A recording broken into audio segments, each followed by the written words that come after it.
Does that mean that I would buy a quartz watch? Most of us think quartz watches are dead. Excuse me.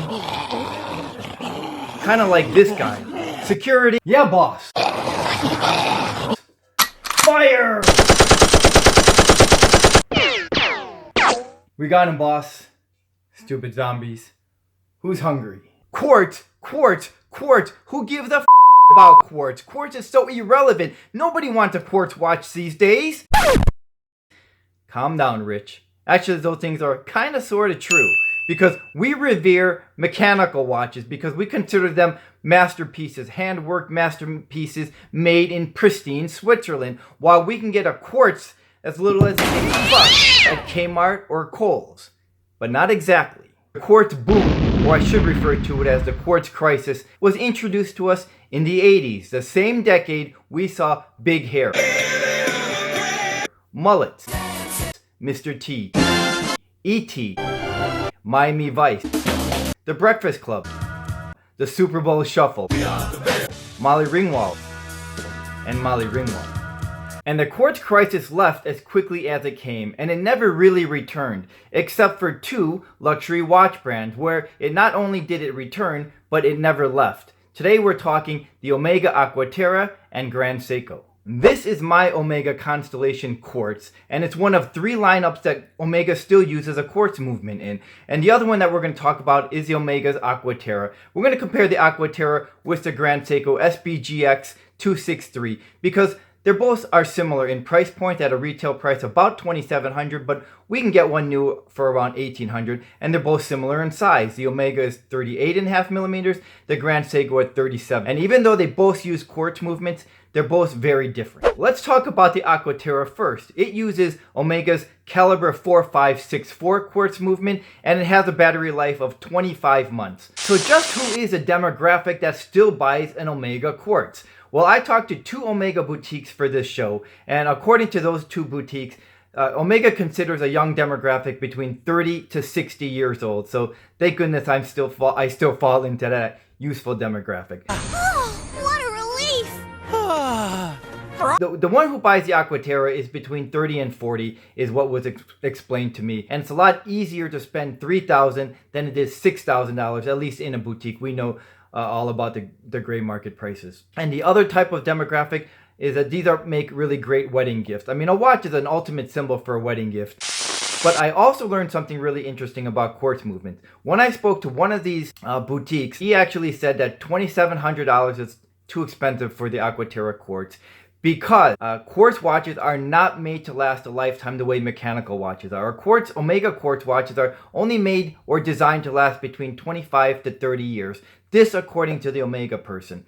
So he said it's just too expensive for that because after that the watch's movement is not meant to last that long. And it's not just a matter of switching out the battery. It's just the whole inner movement of a quartz is not meant to last beyond 30 years. So I wanted to confirm this with Grand Seiko, but I wasn't able to get that confirmation in time for this show. So I called an independent jeweler who sells both Omega and Grand Seiko, and according to him, he's seen Omega watches older than 25 years where he switched out the battery for them, and he said it all depends on the servicing.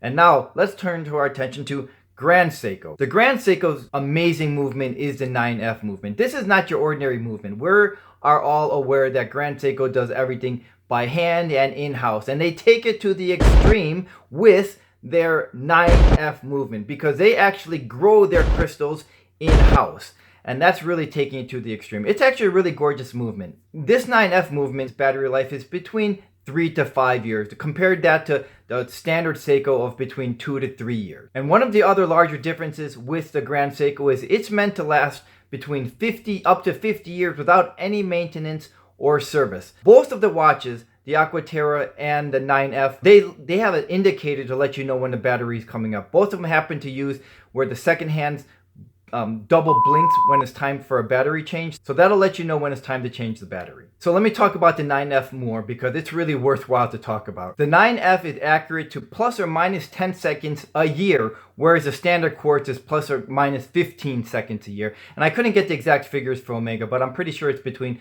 minus and plus 15 seconds. And something else that's noteworthy to talk about regarding the Grand Seiko's 9F movement is the date feature. The date feature. It's not something that we normally think about, but Grand Seiko's 9F movement is so good and so accurate that the date changes exactly at midnight, precisely at midnight. And even our mechanical watches, I'll bet you that you noticed, because I've noticed that the dates on mine do not change exactly at midnight. It seems like it's halfway between the next date, and it seems to last that way for about 5 minutes. But on the Grand Seiko quartz, it precisely changes at midnight. That is just something that's crazy. It's nuts. It's so noteworthy that I get so excited about it, and I wanted to bring that to your attention right away. Even though this is not a live show, I was really excited when I read that feature regarding Grand Seiko's quartz movement. Grand Seiko's 9F movement is so unique that it uses a mechanism that is activated 5 minutes before midnight to ensure that the date changes precisely at midnight. That is crazy, that is nuts, but in a good way. We know the battery sends energy to the watch so the watch can run, but not all batteries are created equally. And if that's true, that a quartz watch is not intended to last beyond 25 or 30 years, then that's something for us to consider if we're planning on giving that watch as an heirloom piece. Because in that instance, it would be wiser to spend the money on a mechanical watch, or the mechanical version, because a mechanical watch can always be repaired. But apparently, there's something about the internals of a quartz watch that cannot be repaired after a certain amount of time. And I realize at the moment, it's going to seem a lot cheaper to buy the quartz version because it's half the price as this mechanical version. But it seems that the mechanical watch is going to be a better and smarter decision in the long run. It's not a secret that I'm a really big fan of Grand Seiko, but you still have to give them credit where credit's due. In an era where quartz is considered irrelevant, they really have stepped it up with their quartz movement. So who can change the battery for us, and what is the cost? Well, for Omega, we can take our watch to any kiosk in any mall and have the battery changed for between $15 to $20. But if we take it to Omega, the cost is $60. But we also get a cleaning with that watch, with that service, and it's also guaranteed by Omega. But for Grand Seiko, we can't send the watch to anyone else. Only Grand Seiko can replace that battery for us. Why? And the cost, well, they weren't able to give me an exact quote, but they said it was under $100. And we can send it directly to Seiko through customer service, or drop it off at any Seiko boutique, and they would send it off on our behalf. We would also be without the watch for about 6 weeks while a Grand Seiko watch specialist changes the battery for us, because these batteries are specially made for Grand Seiko by Grand Seiko. So even though there is not a big price difference between Omega changing our battery for us and Grand Seiko changing our battery for us, the big difference is being without our Grand Seiko for 6 weeks. So that's something to consider. There is a third type of movement to us, so we're not limited to only quartz or mechanical, and that's the Eco Drive, specifically the Citizen Eco Drive. And that watch is powered by the sun or the light, and we can get a full 12 months of time on a single charge. And Citizen is touting their Eco Drive as the world's thinnest watch at under 3 millimeters to be exact. I think it's 2.95 millimeters versus JLC's Master Ultra Thin, which was at 3.6 millimeters. But that watch is $60,000 compared to $2,600 for the Citizen Eco Drive. And the Eco Drive is made of ceramic and steel. So since we just talked about 3 watches, why don't we do another bracketology of seeing which one of these watches, well, at least that would be my preference. I know that a lot of you might be thinking the Grand Seiko is a safe bet, except in this case, it's not. Say what?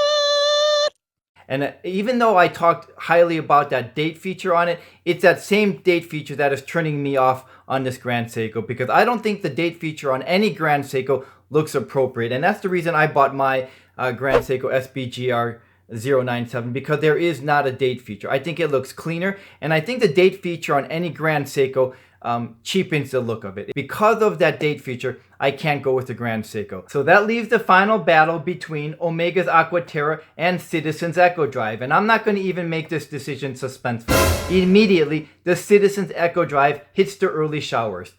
See ya.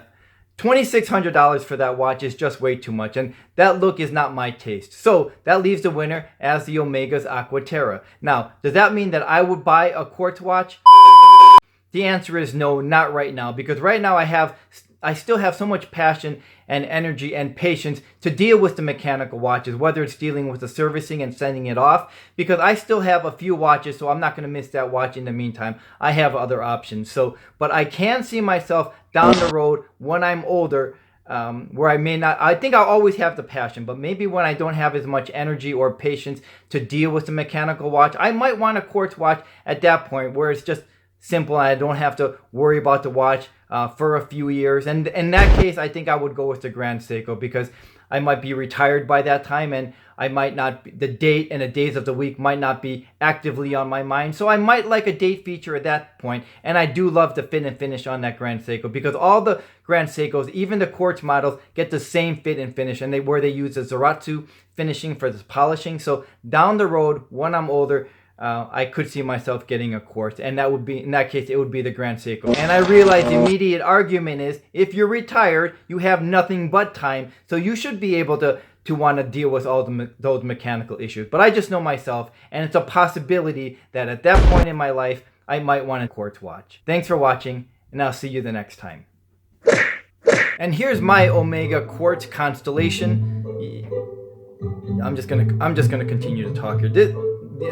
I have not changed this battery in so long. This was actually my high school graduation present, and I haven't changed it. I'm actually kind of afraid, because I'm afraid of what kind of leakage was done from the battery, and if this can actually be saved. I hope it can be, and I just might have to suck it up and bring it in to see if it can be salvaged, and I'll let you guys know.